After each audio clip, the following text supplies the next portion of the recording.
I speak tonight for the dignity of man and the destiny of democracy. I urge every American of all religions and of all colors from every section of this country to join me in that cause. At times, history and fate meet at a single time in a single place to shape a turning point in man's unending search for freedom.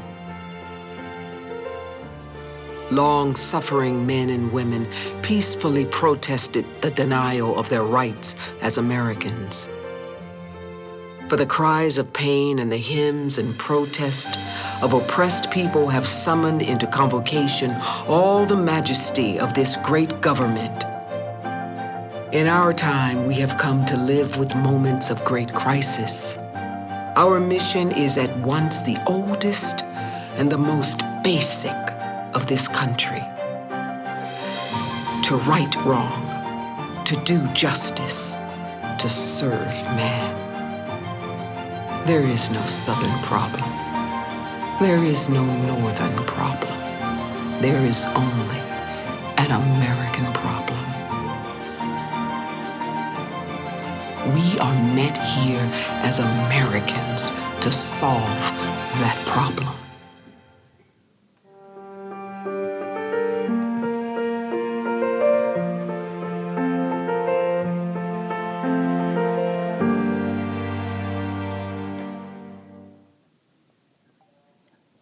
Ladies and gentlemen, please welcome President and CEO of the LBJ Foundation, Mark K. Updegrove.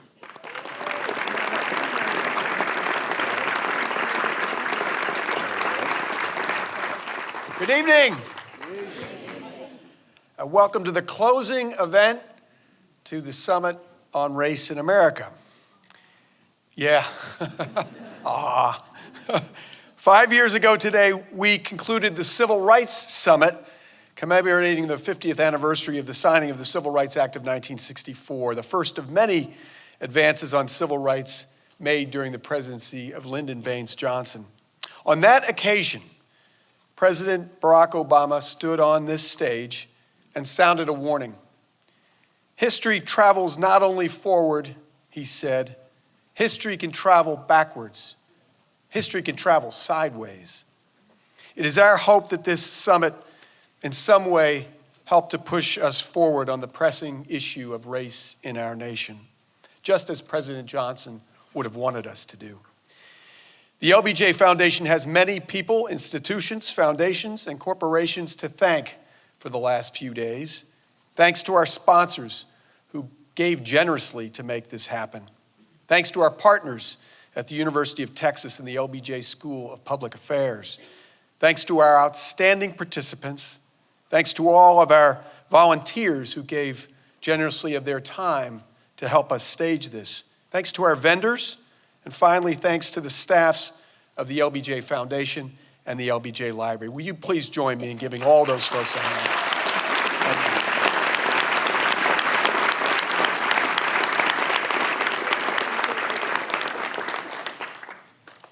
And now, to finish us out, we're going to take you from Austin to Motown in conjunction with our brand new exhibit, Motown, 60 Years of Hitsville, USA. And here to moderate our panel of Motown All-Stars is the founding director of the GRAMMY Museum, our partner and our friend, Bob Santelli.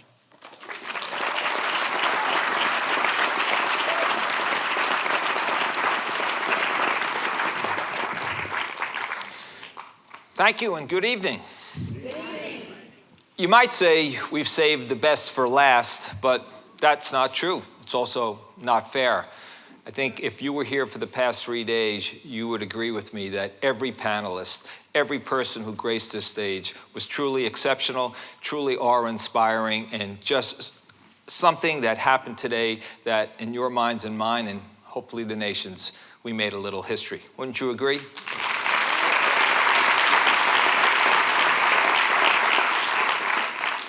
Now, as Mark said, the reason why we're here and we are the last panel is because very soon, this Saturday, we will open up our latest exhibit, the partnership with the LBJ Library and Presidential Museum. And this, of course, is about Motown. It's a 60-year retrospective because this year we celebrate 60 years since that incredible American record company began. And so tonight, we have some very, very special guests. And I think what you're going to do is, if you've been a Motown fan, you're going to hear stories that you've never heard before. And if you're new to Motown, you're going to walk out of here a fan of Motown. So let me introduce you to my guests. None other than Berry Gordy proclaimed her the First Lady of Motown. She was a member of the Miracles, who, along with Smokey Robinson and other group members, made Motown history by being the first group signed by Mr. Gordy all the way back in 1957. Her grace and her style goes without saying. Please welcome to the stage Miss Claudette Robinson.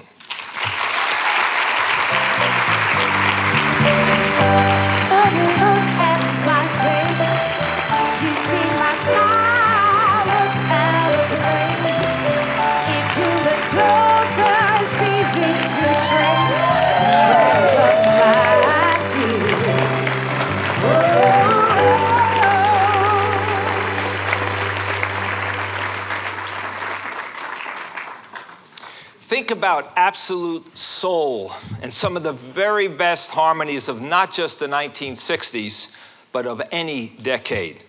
I'm talking about none other than the Four Tops. That means Bernadette, Sugar Pie, Honey Bunch, and my all-time favorite, Baby, I Need Your Loving.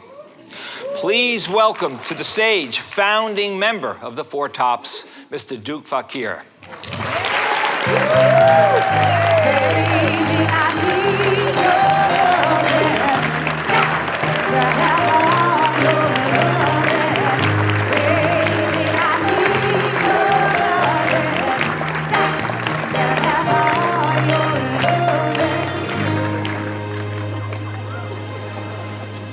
I didn't want that to stop. That was good. All right, now, the Supremes were the greatest of all girl groups. Who can forget Baby Love, You Can't Hurry Love, Stop in the Name of Love, and so many more? In fact, at one point, they had 5 consecutive #1 singles, rivaling the Beatles in the height of Beatlemania. Please welcome to the stage one of the founding members of the Supremes, Miss Mary Wilson.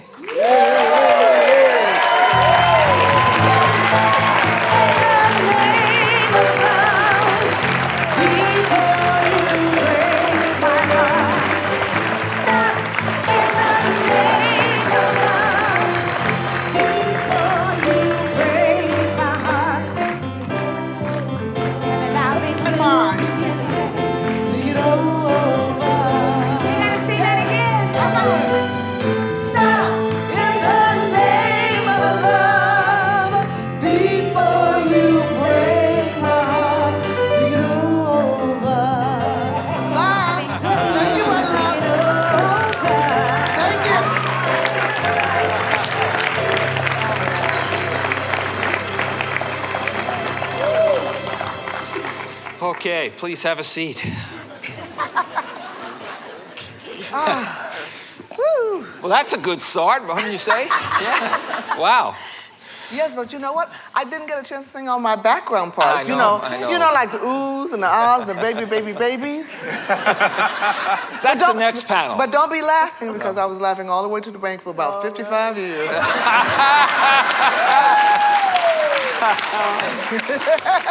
Okay. Well, there's so much to talk about because there's so much history that Motown made and continues to make right up until today.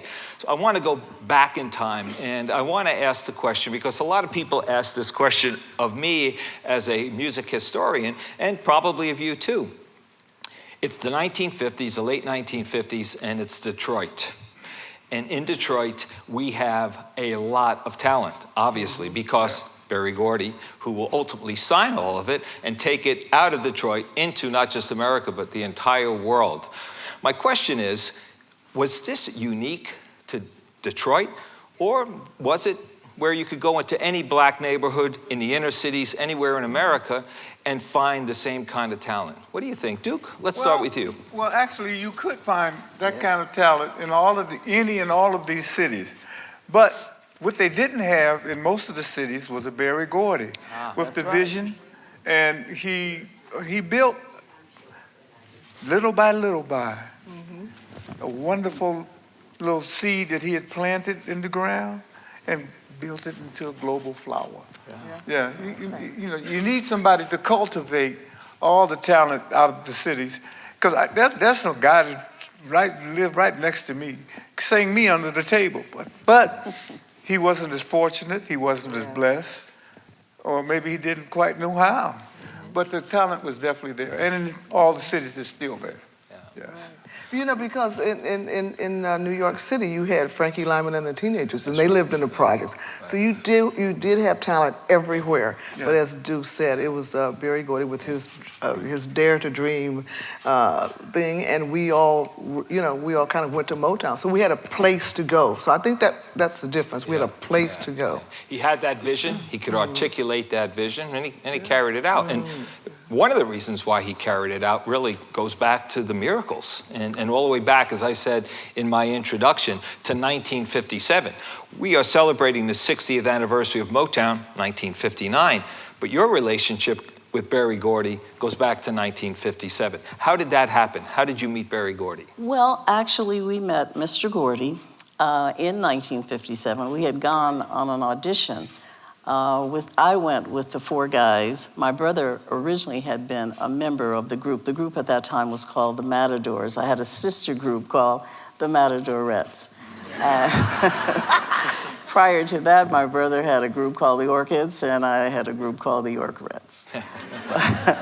But to tell you, when we went to audition, the gentleman that we went to see, we were at Jackie Wilson's recording studio. And as we got there, we did our audition. We sang like 5 original songs. And the gentleman said, the world does not need another group that has a girl in the background. Because, you know, they always wanted the girl to be the lead singer, not to just be in the background. Well, I had no desire to be the lead singer because Smokey was the lead singer and he sang very well. So the guys were very disappointed, and there was a gentleman walking around, and he came over and said, how many songs do you have? And Smokey, of course, said 100, and he asked to listen to them. And we did. We auditioned for the gentleman. Of course, we did not know who he was, at least I didn't know. And he said, my name is Berry Gordy. Well, I know today when you say the name Berry Gordy, you know, everyone knows who he is and his accomplishments and achievements. But at that time, he was a songwriter, and I actually didn't know of the name. And so when it was finished, he said, I'd like to work with you guys. And he said, I'm, you know, Berry Gordy. And I was thinking, Smokey was so excited, like, Berry Gordy, Berry Gordy. And I was like, yeah. You know. Who was that? Well, you know, there was a magazine at that time. It was called Hit Parade. And Hit Parade would include the name of the song as well as the lyrics. And on top of the lyrics would be the songwriter or writers. And Smokey always, I guess they said he started writing songs at 6 years old.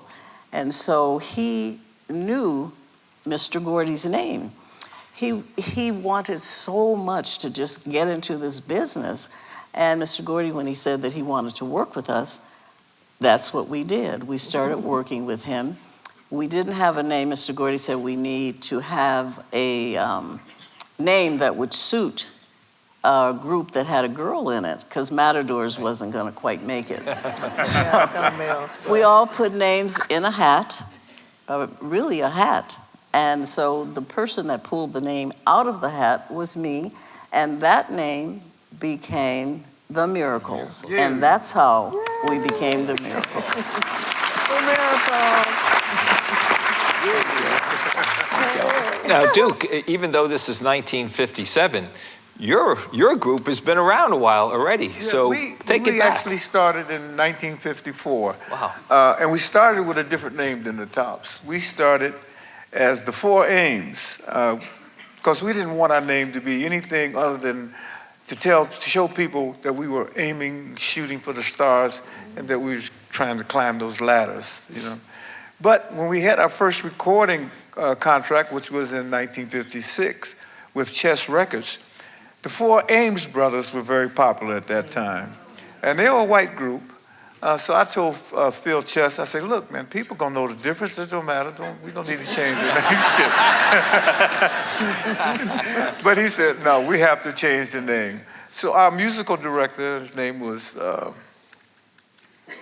anyway, our musical director.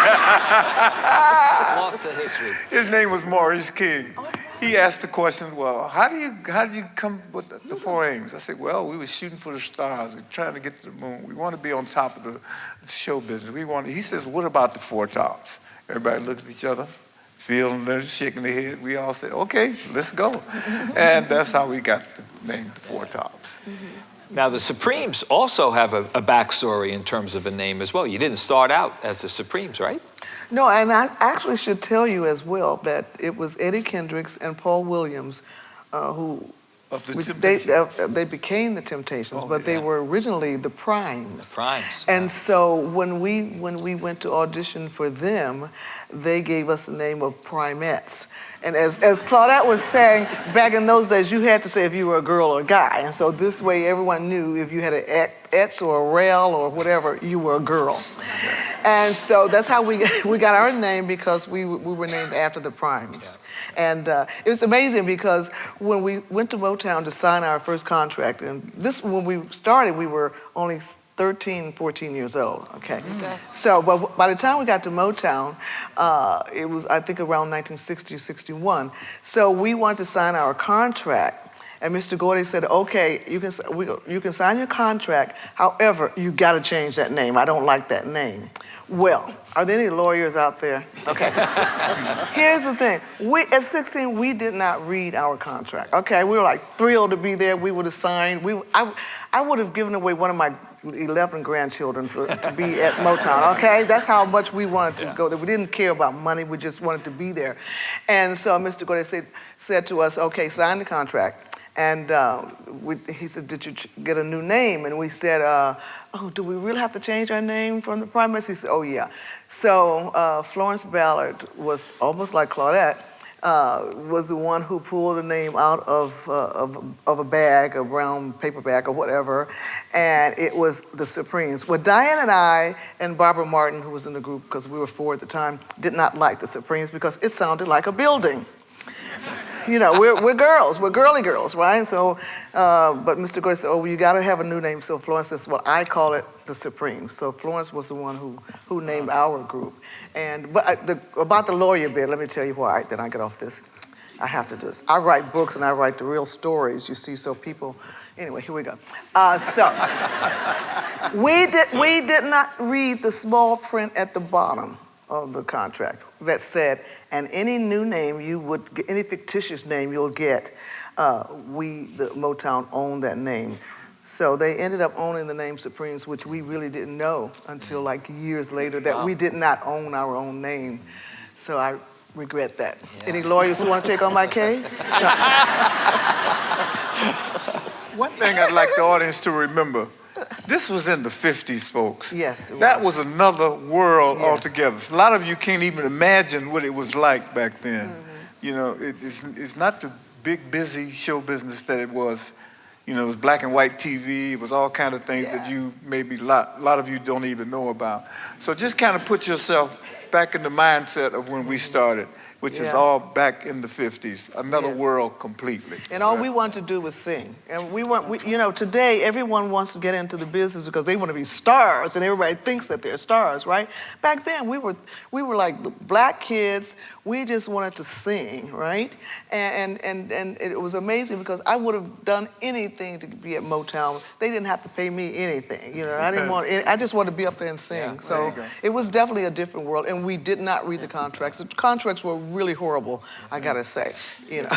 You didn't have lawyers back then? We didn't have, no, we didn't. You have a Who manager? could afford a lawyer Yeah. back then? We lived in the projects, you know. We couldn't afford a lawyer. They didn't know about that. Yeah. Mr. Gordy was the manager. He Perfect. was our manager for the Miracles. Yeah, right. So we didn't know anything one about that. thing that was really special about the relationship, and you had relationships prior to Gordy and Motown with other record companies, okay? You guys did. And here's the thing. This was a black-owned, family-owned record company based out of Detroit, not New York, not LA, not Chicago. So there was some connection there. There must have been some element of trust going in because he was homegrown just like you guys were. And most of it was, like she said, it's the desire to sing. Yeah. You know, you all want to sing. Even when we joined, we just wanted to sing, but we had a little more knowledge about contracts because we had been with 3 other companies, and they didn't know how to record the Four Tops because we sang like on the fence. We could sing pop stuff. We could sing all the old songs that people would sing, which are called the standards. And we could sing country. We could sing anything. We were very fortunate, but that kept us working, you know, in different places. But it wasn't good for a recording company. They didn't know how to record us. So the 3 companies we were with, which was Chess Records in '56, Columbia, we and Aretha went to Columbia at the same time. She went on and made it. We didn't. And we did recorded at Riverside. Nothing. It took Motown we knew everything about the stage, but nothing about recording. And that's what we learned at Motown. You tell a great story about actually getting the contract from Berry Gordy. Why don't you tell that story? Well, we were in New York recording, and we were working up in the Catskill Mountains, and one of the executives from NBC saw us and said, look, I want you on my Tonight Show. So we went on Tonight Show. Steve Allen was the host at that time. And we sung this old standard written by Cole Porter, In the Still of the Night. A lot of you have heard it and know it. Berry Gordy saw that and saw us on TV, and he had his A&R director with him. He said, wow, I love them boys. He said, I'd like to get them on my label. He said, I know they're from Detroit, but I don't know them. He said, Mickey, do you know them? He said, yeah, I've been knowing them. He said, can you get in touch with them and bring them to Detroit? He said, yeah. So Mickey got in touch with us, and at that time, it just thrilled us for a couple of reasons. Because we had been around this country looking for the right recording, and all we had to do was walk down the street. You know, shit. It's crazy. It's crazy. But, you know, so when he called us, we were excited for 2 reasons. We had also, while we were in New York, went to the Apollo the night before, and we saw the Motown review, one of the first Motown reviews, and we said, shit, we can be on that, man. We can tear that show up, man. And we actually said, we actually belong on that show, man. And then we got this call to come back to Detroit to sign up with Berry Gordy. Extremely happy. We rushed back to Detroit. As I remember walking up the Hitsville steps, man, I looked at it. I said, I think we're getting ready to get a piece of heaven. Yeah. So we went in, and we talked for a few minutes. Then he says, well, I want to sign you guys. He says, here's my contract. So we looked at it. We said, well, we're going to take it home, Barry. We'll bring it back probably tomorrow or the next day. He said, hold it. So you don't take my contract out. You have to sign it right here on the spot. I say, Barry, we can't do that. You know, we've been with 3 record companies, and we know you have to look at all these different things on the contract to see if, you know, if there's anything in your favor. You know, it ain't gonna be a whole lot. Right. And the one word that as I glanced through it, I didn't see was the word advance, which record companies then, if they liked you, to give you a little advance. It wasn't much, but it was something, you know, to show that good faith, to show that they liked you and was ready to record you. So I didn't see that word, so we kept talking. We said, look, we have to take it home. We convinced him. He says, okay, but bring it back in the morning. Well, we took it home, and we all talked. Now, we knew we going to sign no matter what. Shit. Yeah. So we talked about it. We said, you know, well, what's the bad side? What if he won't give us the van? said, well, we'll figure out some way to sign it. Don't worry about it. So we went back to the office. We gave him the contract. We said, Barry, there's one thing in there we didn't see, and that's about the advance. He said, advance? He said, I don't give you the advances. I said, what do you, the whole, I said, just, you know, advance. All record companies do some amount of money. He said, I just don't do that, fellas. So we kept looking at each other. And we kept talking about the advance. Well, I don't see how we can sign it, Barry.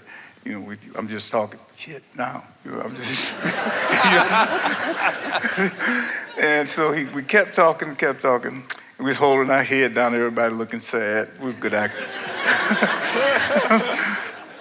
And so he finally said, okay, fellas, all right, here's what I can do. He reached in his pocket. He pulled out a few hundreds. He said, here's $400, $100 for you, you, and you. I said, give me the pen.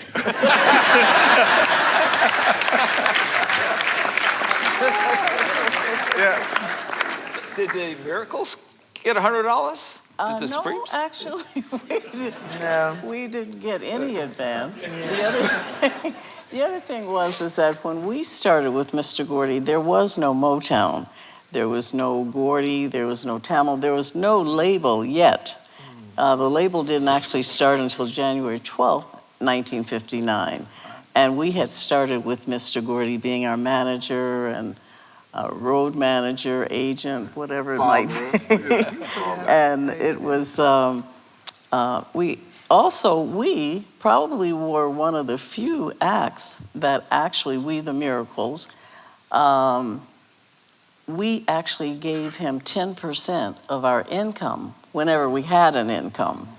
Because recording at that time, there was only like 2 tracks. You know, unlike now you might have 48, 60, whatever. We had 2 tracks, which meant that as we became the Miracles, which I'll tell you that in a little bit, because we were still the Matadors, what would happen is we'd go into the recording studio, and Mr. Gordy actually many times had to pawn his suits so that he would have enough money to record us. Because unbeknownst to a lot of people, he was not a rich guy. He was just an ordinary guy that was really trying to make that dream and vision come true for himself as well as for others. And so when it was time to record, he didn't have the money, so he would take his suits, take them to a pawn shop, and get X amount of dollars, and we'd go into the studio, which was not Motown or Hitsville yet.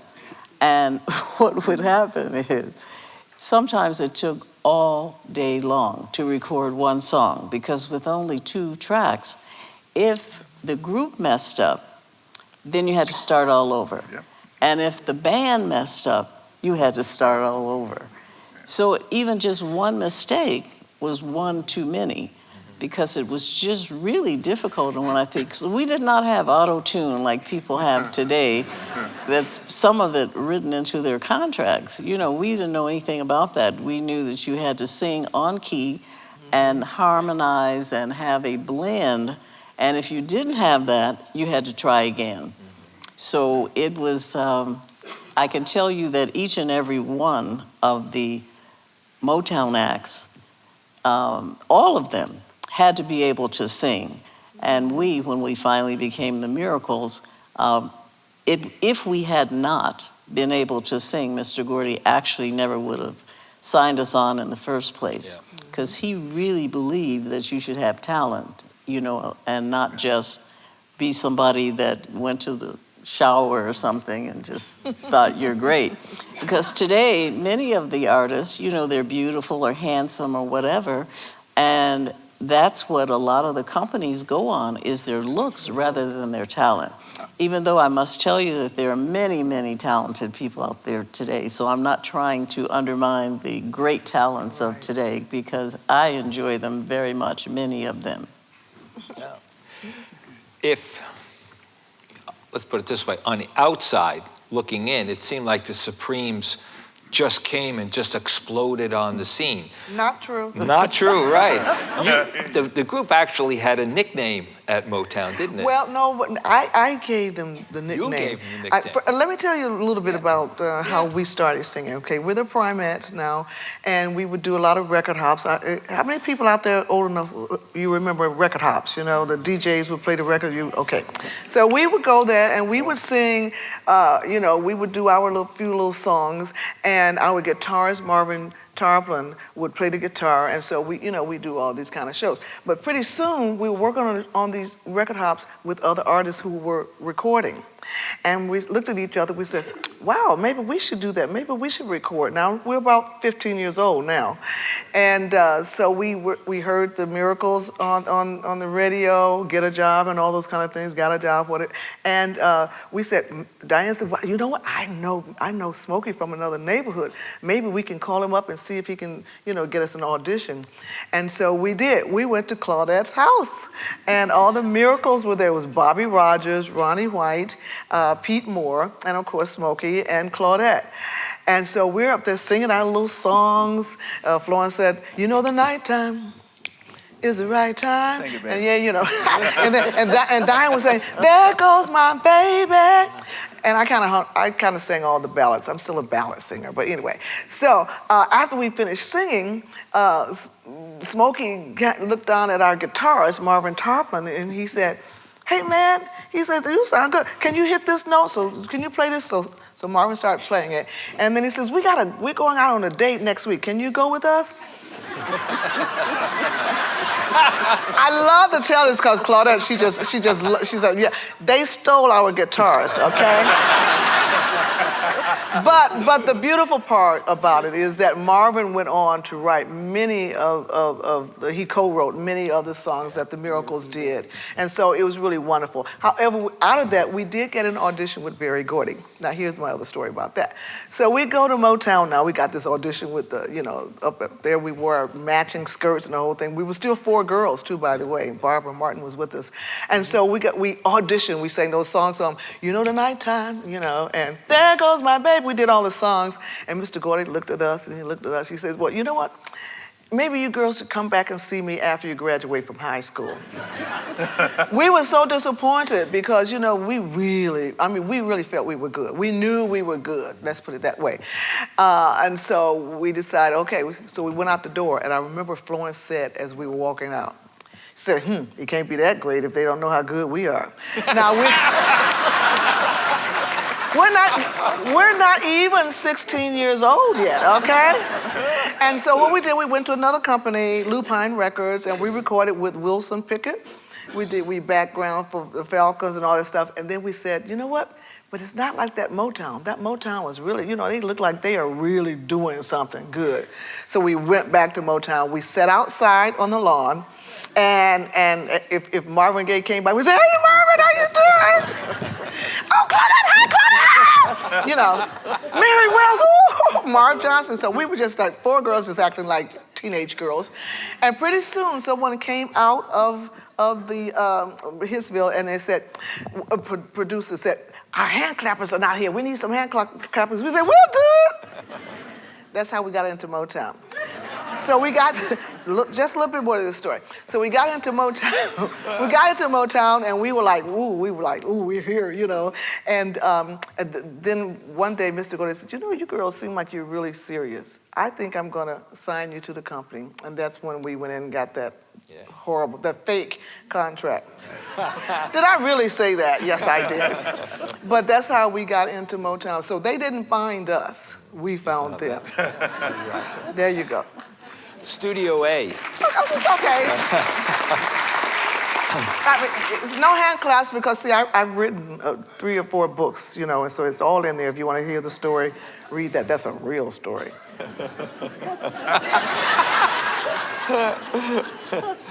Studio A, the studio where all of this happened. Describe for us, what was it like there? Well, the first time there, it was like walking in our eyes, walking into a little bit of heaven, like I thought. We were so excited because Holland Ocean Holland had bought us a song that they said was going to be a hit, and we was working at a nightclub that night, and it was raw. He played it on the piano, and he could half sing it. He wasn't a great singer, but a great producer. He said, but I want you to come to the studio and record it tonight. The name of it was Baby, I Need Your Lovin', by the way. Ooh, I love that So we went to the studio, and they said, look, let's do the background first. So they had the little rhythm there, and they played the song. And we did the background. We caught on very quick. And in about 15, 20 minutes, we were through with the background. So we went up into the engineering booth, and Levi and Eddie Holland was sitting there singing the melody and writing words. Now, I saw this piece of paper that with the words were printed out already. I said, hey, Lee. I said, no, you see that paper is already printed out. He said, well, I can't sing it until I write the words. I got to feel each word. And he did that for the rest of his career. On every song, he would write out the words and he could feel it. After he got through writing it out and playing around with Eddie with the melody, he went down into the studio, and in 15 minutes again, boop, he had done it. Yeah. Wow. Sung his heart out. Yeah. You know, he's one of the greatest singers, Levi Stubbs. I think so. And you know, I'm happy he stayed with the group. This is one thing. A lot of times the lead singer, you know, they become very big and they would leave the group and become a soloist. And the one thing about Levi Stubbs, he always stayed with his group, the Four Tops. And he was tempted. He was tempted by... I'm sure. Didn't he do the one about the voice of the frog or the animal? Oh, no, yeah, he did a little Shop of Horrors. Shop of Horrors. But that was after, and he came to us and asked, can I do that? I said, man, go on, that's going to help us all. right. Shit. Yeah. He also was offered the part that Billy D. Williams played in Birth of the Blues. Lady Sings the Blues? No, Ladies. Lady Sing the Blues. Okay. Yeah. He was offered, part was written for him. Berry Gordy sent for him and his wife, and they sat down and was talking about the part. Levi was all excited. He said, hey, wait, Berry. He said, what about the rest of the Tops? You got a part in the movie? He said, no, this is just for you. Yeah. He was and walked out the door. Wow. Yeah. Nice. And you know, But that was the only thing that he ever was, bad about Berry. Berry Gordy with us has been like a hero. Yeah. And I'm not talking about him, I'm just talking about a particular instance. Yeah, you know, people are not aware of how other people come at the groups, and they're they try to divide you. Maybe not divide you, but what I mean is they say, hey, you know, you're really good at, or you're that, and the guys are nothing. And that's what I really, really liked about Levi, is that he always thought about the group. But people are always trying to get you to separate. For Levi was one of those singers. He could actually sing the telephone directory and make it sound like a hit. He could sing anything. He was just amazing. Make you feel it. That's right. Yeah, That's right. absolutely. Every single word. Well, can I tell you about this, about a little guy who came to Motown, Berry Gordy? We, the Supremes, would follow Berry Gordy around the entire place. We were like just behind him everywhere. And so one day he said, girls, I got this little guy coming here, and I'm told that he's a genius. And so we're just 16 and a half years old at this point, right? And so we're like, okay, we'll stick here. And here comes this little guy. Right? And so we're in the Studio A. Yeah. We go there, and so Stevie jumps up on the organ. We had a beautiful old organ there. He jumped in, he started playing that. And he jumped on the drums, whatever the drums are. He played every instrument there, and we were like, oh, that's what a genius is. I had never seen one before, so I didn't know, Speaking of geniuses, we can't go any more in a conversation without talking about Smokey Robinson, of course. Because it wasn't just Berry Gordy. If there was an unsung hero in the whole story of Motown, it was Smokey. People don't realize, as you can explain, that he was more than just a member of the Miracles. He did so much more. Explain.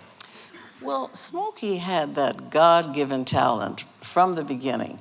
I met Smokey when he was 14, and he had already written, I don't know how many songs he had written, like a play for his elementary school, for his first grade class.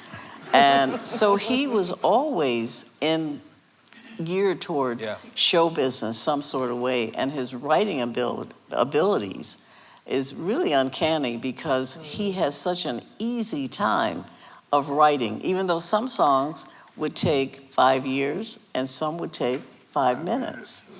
And the love of the entertainment business and the music is something that, I mean, it's hard to really believe that a person has all that talent just all inside of them, because I felt like I was really talented, but nowhere near what he could do. And he loves it. I mean, he's still performing today, and he performs more today than he did when he was a teenager.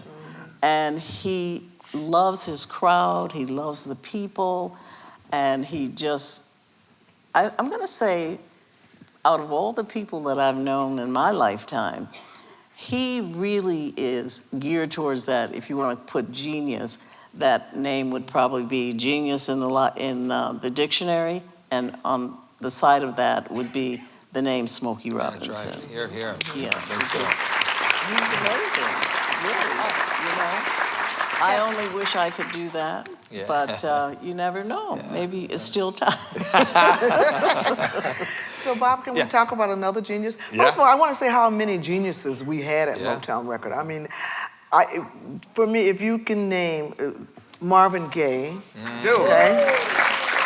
Marvin Gaye was just given a stamp, his own stamp for the United States Post Office. Yeah, that's right. And I was telling you about that. Yeah. So you can go out and, you know, get this. But, this is just something that's really wonderful, but Marvin also, his song, What's Going On, we spoke about that earlier, right? We did.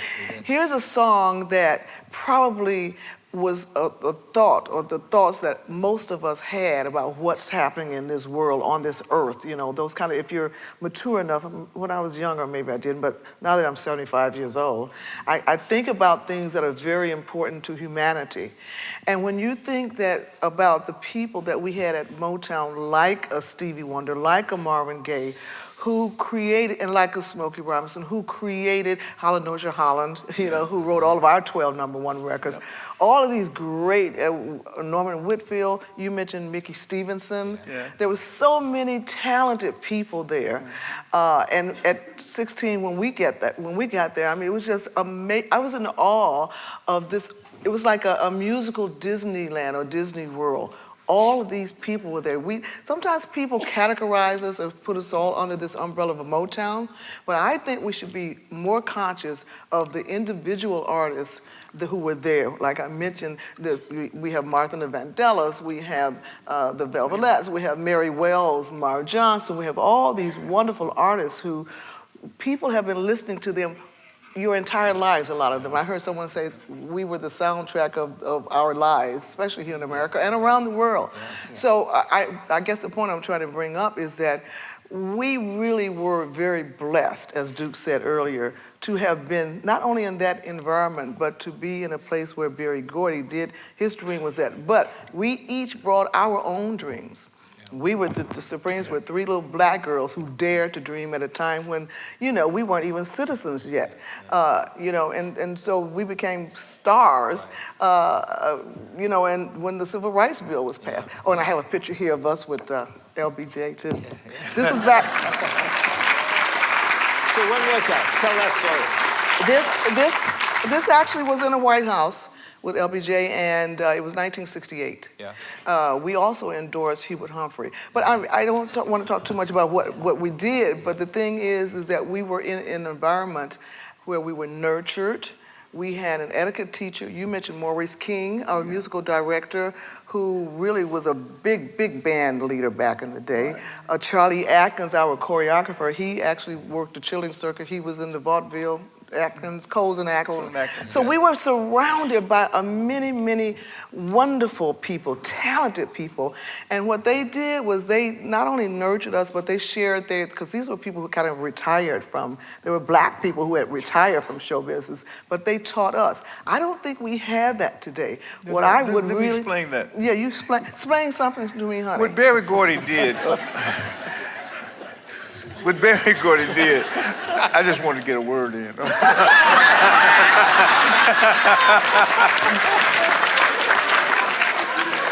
What Berry Gordy actually really did, other than just recording all the artists, he was building artists and making them stars. Sure. Across the street from Studio A, he bought a house and he called that artist development.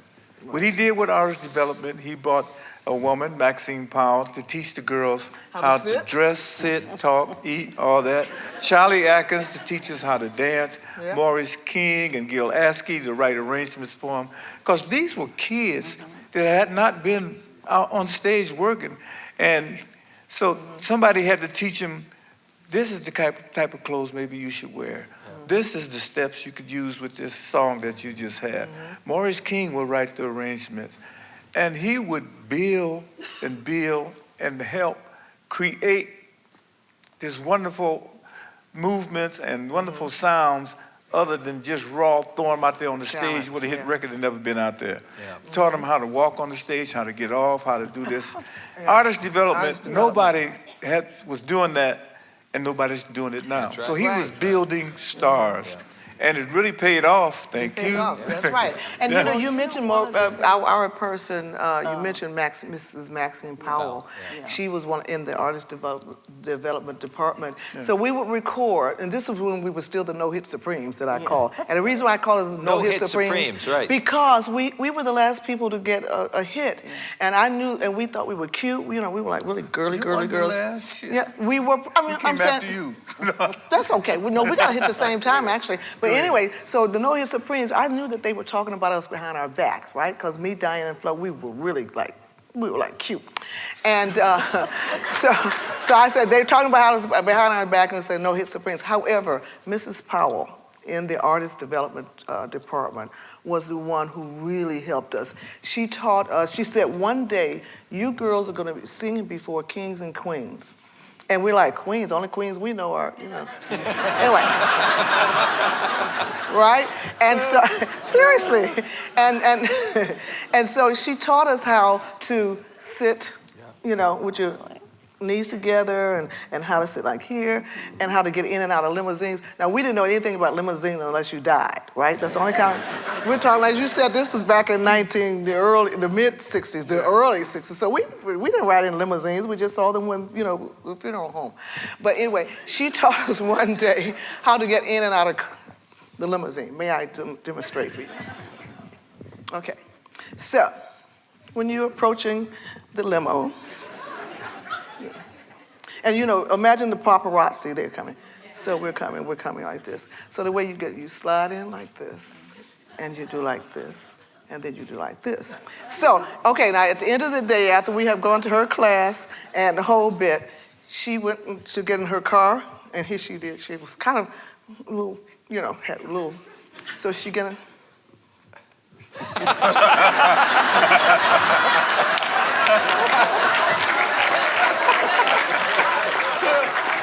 and we were standing up there and we were laughing at her.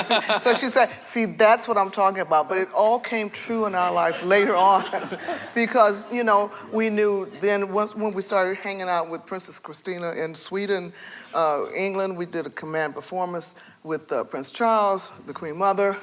We knew how to act and what to do. But it was because Motown had that artist development. You know, one time I interviewed Berry, and I asked him, I said, why did you do this? You call him Berry? No, Mr. Gordy. It was Mr. Gordy. It was Mr. Gordy. To his face, 50 years, I still call him Mr. Gordy. Mr. Gordy. But I'm sorry. He said one of the reasons was to represent Motown, of course, in its most favorable light, but also because it was the height of the civil rights era, that you were also representing the black race as well. And you guys were out on the road, and you went down south, and you went to places where things were still pretty rough at the time.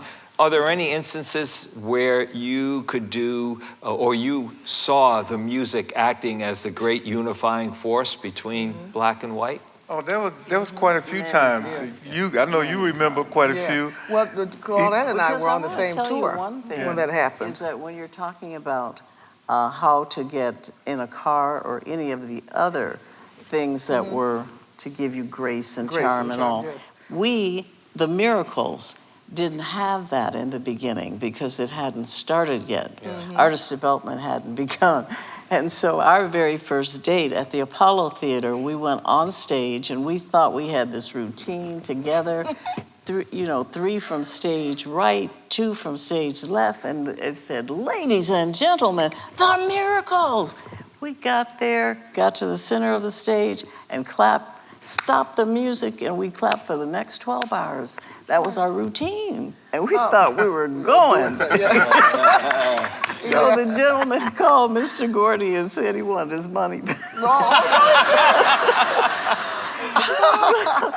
And one of now that we're talking about maybe coming up to the near present, Motown records, in which we all, I think I can speak for all the artists, one of the greatest things that we felt about the music after we all had some hits is that it was a small part of the civil rights movement.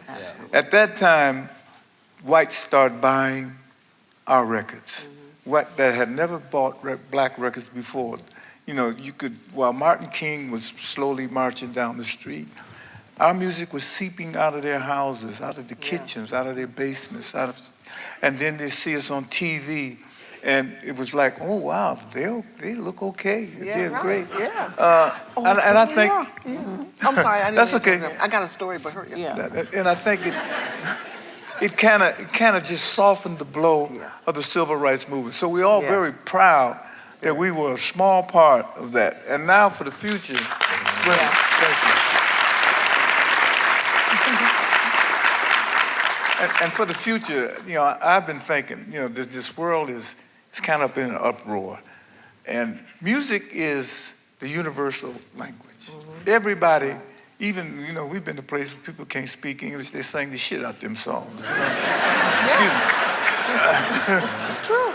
It's the universal language. It is. So we went to Universal just a few weeks ago, my attorney and myself, and said we want to do an album. Now, we ain't recorded an album in maybe 40 years. They said, what kind of album? I said, the concept is an album that will bring people together. That would show them through song, which is the universal language, that with love, and if the words are lovely enough, people will listen, and it might ease that a little bit. So that's the part that we're going to play in trying to bring this world back together and bring it back to peace and love.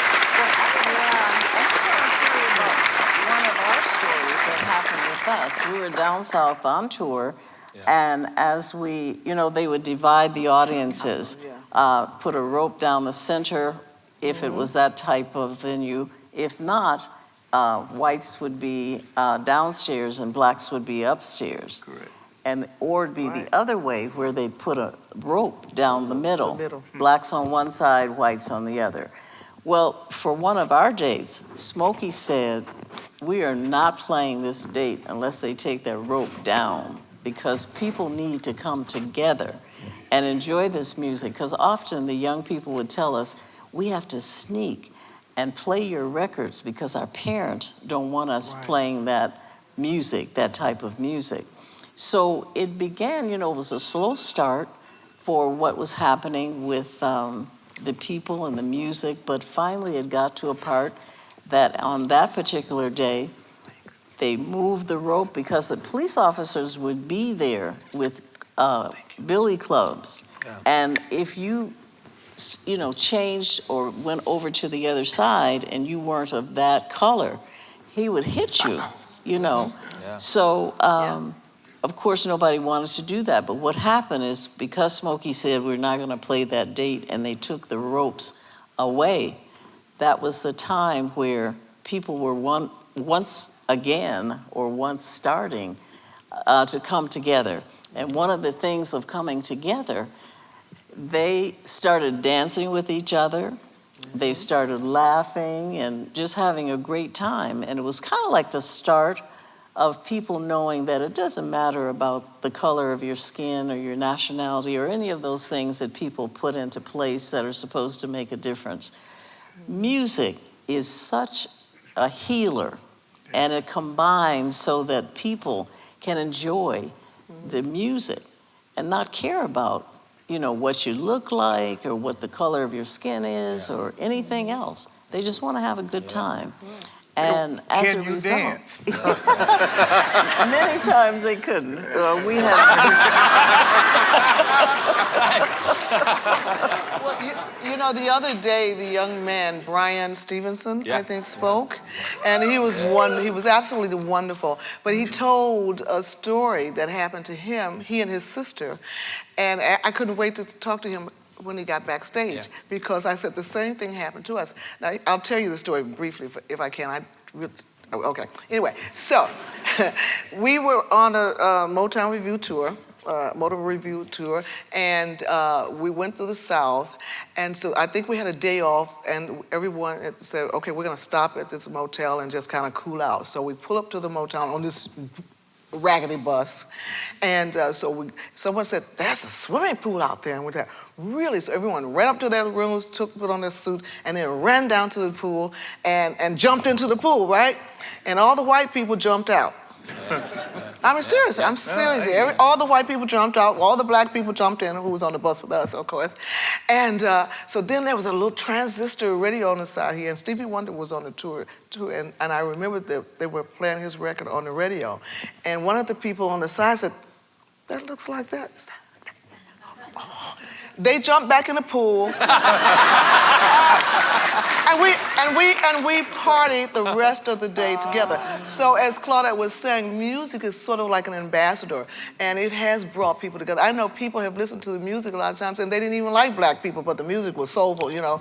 It really, I'm serious. So the music is something that I'm very proud to have been, that at the age of 13, I started singing. So I've been singing all my life, and I'm so proud that I found something that makes me happy, and to see the smiles on people's faces. We're in a business where we make people smile, but I make people smile because I'm just having fun myself. So I think it's infectious, you know. I don't want to go to a party where I'm the only one having fun. And I think music is kind of like that. We've been very blessed to have. And may I say something else? This is something I really got to talk about. Anyway, I should have been a politician, I tell you. But anyway, so Rick Perry actually helped me pass a piece of legislation here in Texas. And it was called the Truth in Music Act. Now, here recently, we have another one where the artists who recorded before 1972 were not paid when our music was played on the radio, digital radio. And so now we have had this bill passed, the Modernization Act, that has just been passed, which I was a part of.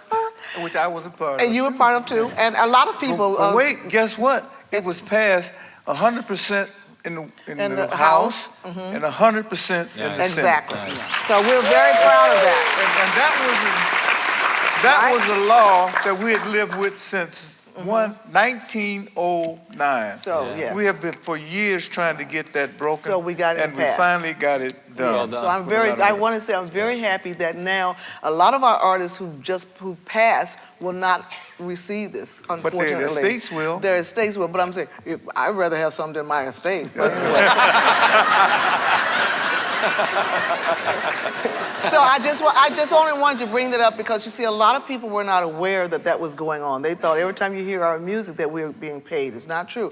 And the unfortunate part is that when the bill was passed by Trump, no, I'm sorry, but anyway, guess it was the same day that, what's the guy's name, the rap guy, Kanye West was on. So that was the day that this bill was passed. Okay. So you guys didn't hear about it, but anyway, we still will get paid, okay?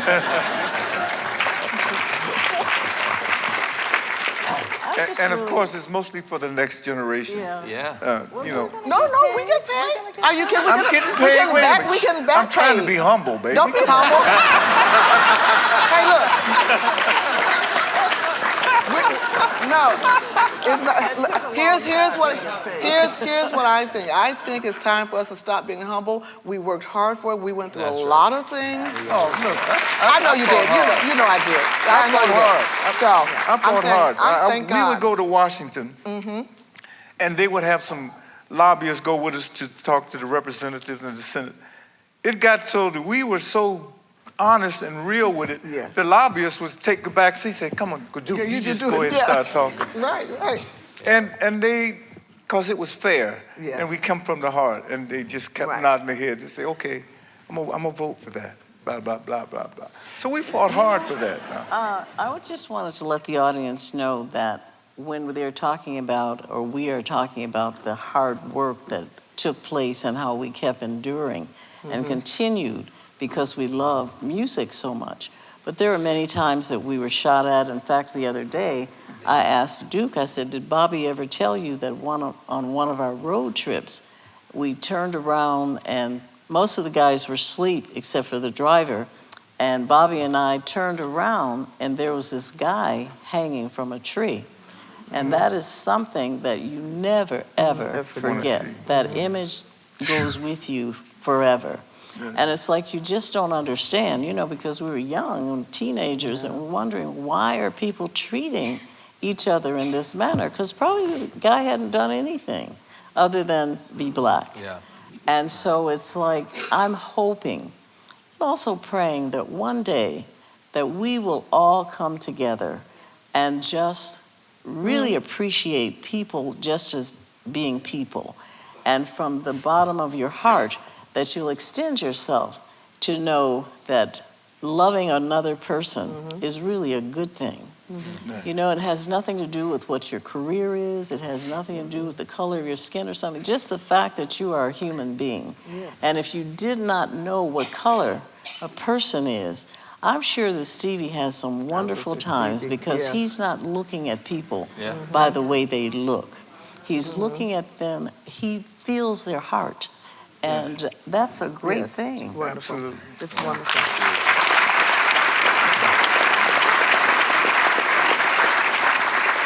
We're just about out of time. I want to ask one last question and give you a second to think about it.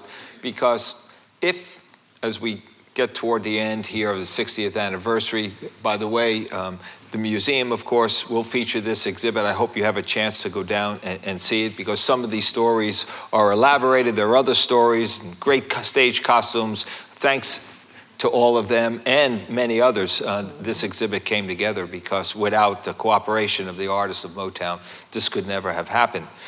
I want you to think about one song from each of your catalog that, if you had to pick one song to best represent your career in the music that you made, the one that you want people to remember you by, off the top of your head, what song would that be and why? Well, I've got, you know, we're very fortunate because we all have some really great songs we can pick from. But I'm going to pick one that says how we actually really feel. Reach out, I'll be there. That's a good one. That means we'll be there to help. We'll be there to help, to give out, to do whatever we can. Because we are, believe it or not, our songs are on a love mission, which we are. You know. And reach out, I'll be there. I think that's a great choice. Great choice. I don't know if I could pick one, having 3 biological children and 11 grandchildren. I don't know if I can pick one song, because they're all, as Deuce said, they're all about love. You can't hurry love. You know, it's all about love. And I do need to say that Motown back in the day, we sang about love. And if I could just say that love is the answer to everything. And if I can leave anything to this earth, I like to leave my essence of love. And so if I have to pick a song,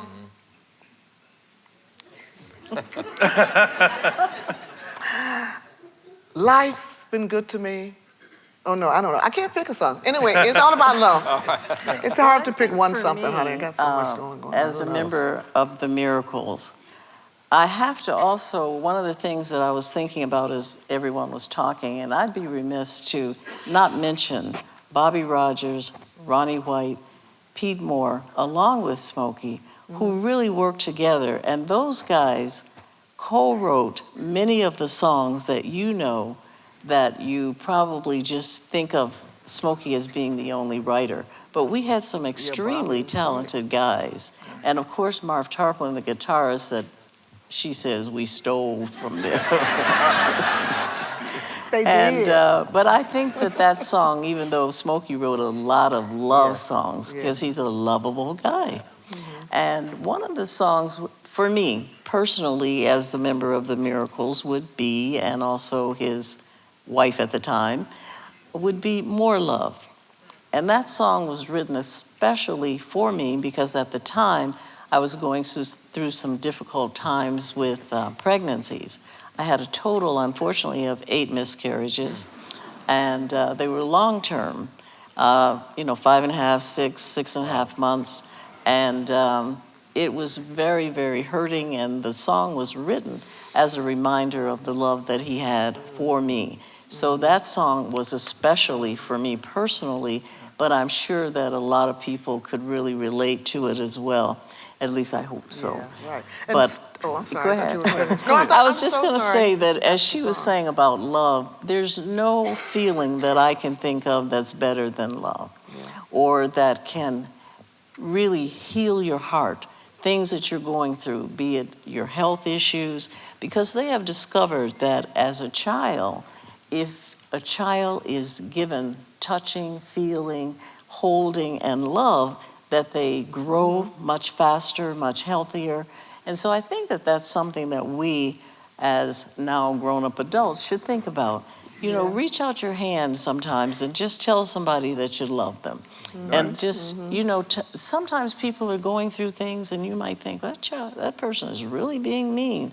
Sometimes it's something that's going on in their life, and if somebody could just say, I love you, that would mean the world to that individual. So when you can, just always remember, especially for your family members and others, let somebody know that you care and that you actually really love them.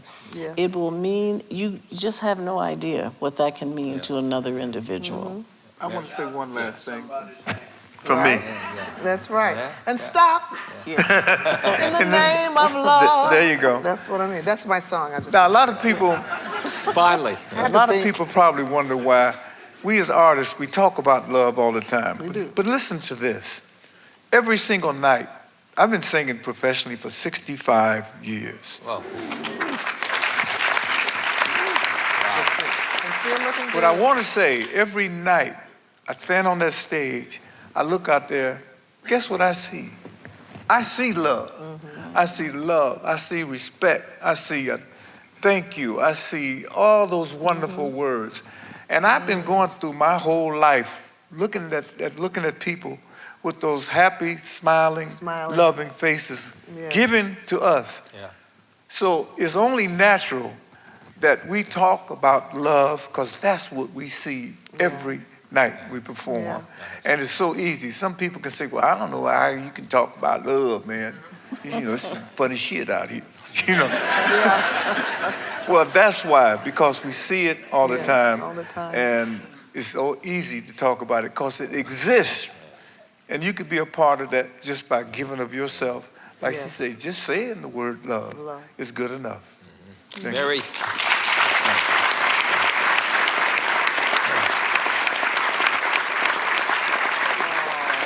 Berry, bring us home. Did you know me and Mary was engaged 50 years ago? We've been in love all our life. We just didn't marry. I don't know if I can say any more than what my friends have said, because it's so very true. To be able to have something in your life that you love doing and it brings other people happiness. That's a wonderful feeling. It is love. That is what love is. And I just feel so very blessed. Thank you. Thank you. Ladies and gentlemen, Claudette Robinson, Duke Fakir, Mary Wilson, Motown.